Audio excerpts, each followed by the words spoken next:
मध्य प्रदेश में बीजेपी ने इस बार एक स्पेशल रणनीति बनाई है। दरअसल बीजेपी अपनी सत्ता को बचाने की कवायद में जुटी है तो कांग्रेस कमलनाथ की अगुवाई में वापसी के लिए बेताब है। बीजेपी ने कमलनाथ को ही उनके घर में यानी छिंदवाड़ा सीट पर ही घेरने की सियासी रणनीति बनाई है और इसके लिए ताना बाना बुनना शुरू कर दिया है और इसके लिए केंद्रीय गृह मंत्री अमित शाह छिंदवाड़ा जा रहे हैं।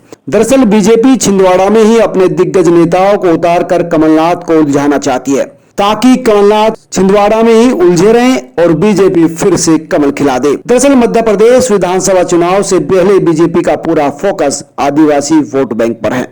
बीजेपी के तमाम नेता लगातार आदिवासी इलाकों में दौरा कर रहे हैं और इसके केंद्र में कांग्रेस के कद्दावर नेता कमलनाथ का गढ़ छिंदवाड़ा भी है, जहां पर बीजेपी ने सेंधमारी के लिए खास प्लान बनाया है और इसी वजह से बीजेपी के शीर्ष नेता लगातार छिंदवाड़ा का दौरा कर रहे हैं। छिंदवाड़ा में गृह मंत्री अमित शाह के दौरे से पहले खुद वीडी शर्मा छिंदवाड़ा पहुंच गए हैं। छिंदवाड़ा में वीडी शर्मा ने कहा कि हम छिंदवाड़ा की सभी विधानसभा सीटों के साथ साथ 2024 की लोकसभा सीट के लिए जीत के लिए ग्राउंड पर जी तोड़ कोशिश कर रहे हैं और इसलिए हमारे तमाम बड़े नेता यहां आ रहे हैं। गौरतलब है कि अमित शाह के आगमन से पहले कांग्रेस का गढ़ माने जाने वाले छिंदवाड़ा में प्रदेश संगठन महामंत्री हितानंद ने 3 विधानसभाओं में बूथ विस्तारक अभियान में शामिल होने के साथ ही विधानसभा प्रबंध समितियों की बैठक की है।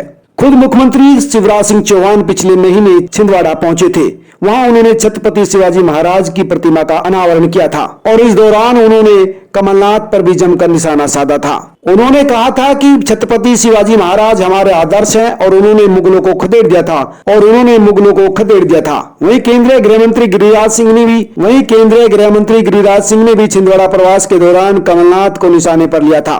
दरअसल एमपी का चुनाव शिवराज बनाम कमलनाथ के बीच सिमट कर रह गया है। एक दूसरे पर दोनों लगातार हमला बोल रहे हैं। दरअसल जिस तरह से बीजेपी के तमाम नेताओं ने छिंदवाड़ा पर नजर गड़ा रखी है, उसे साफ हो गया कि आगामी विधानसभा चुनाव और लोकसभा चुनाव को लेकर बीजेपी छिंदवाड़ा में कोई कसर बाकी नहीं छोड़ना चाहती है। दरअसल कमलनाथ छिंदवाड़ा से 9 बार लोकसभा का चुनाव जीत चुके हैं। 2019 में उनके बेटे नकुलनाथ यहां से सांसद बने। 1977 के लोकसभा चुनाव में उत्तर भारत में कांग्रेस साफ हो गई थी, लेकिन छिंदवाड़ा से कांग्रेस तब भी जीती थी। बीजेपी ने छिंदवाड़ा लोकसभा सीट महज एक बार 1997 के उपचुनाव में ही जीती थी, लेकिन मोदी की लहर में भी बीजेपी इस सीट पर फतह हासिल नहीं कर सकी। लेकिन 2014 और 2019 में मोदी लहर में भी बीजेपी इस सीट को कांग्रेस से नहीं छीन पाई थी। छिंदवाड़ा लोकसभा में विधानसभा की 7 सीटें आती हैं। विधानसभा चुनाव में भी कांग्रेस का दबदबा यहां पर रहता है। कमलनाथ खुद विधायक है और बेटे सांसद है। ऐसे में बीजेपी कमलनाथ को छिंदवाड़ा में घेरने की कोशिश कर रही है ताकि वो अपने क्षेत्र से बाहर ही न निकले। दरअसल मध्य प्रदेश में कांग्रेस की कमान कमलनाथ के हाथ में है और पार्टी उन्हीं के चेहरे पर दांव खेलना चाहती है। ज्योतिरादित्य सिंधिया पार्टी छोड़कर जा चुके हैं। दिग्विजय सिंह की पकड़ पहले जैसी नहीं रही है, इसलिए कमलनाथ के ऊपर ही कांग्रेस का पूरा दारोमदार टिका है। पिछले 6 सालों से कमलनाथ ने भी अपना पूरा फोकस मध्य प्रदेश ही रखा है। 2018 में जीतकर सीएम भी बने, लेकिन सिंधिया और उनके समर्थकों ने बगावत कर दी और कमलनाथ की कुर्सी चली गई। मुख्यमंत्री पद से हटने के बाद भी कमलनाथ लगातार मध्य प्रदेश में ही है और अपने दम पर कांग्रेस को फिर से जिताने की मशक्कत में लगे हैं। ऐसे में बीजेपी की कोशिश है कि कमलनाथ को उनके घर पर ही उलझा कर रखा जाए ताकि मध्य प्रदेश जीतने की कवायद आसानी से सफल हो सके।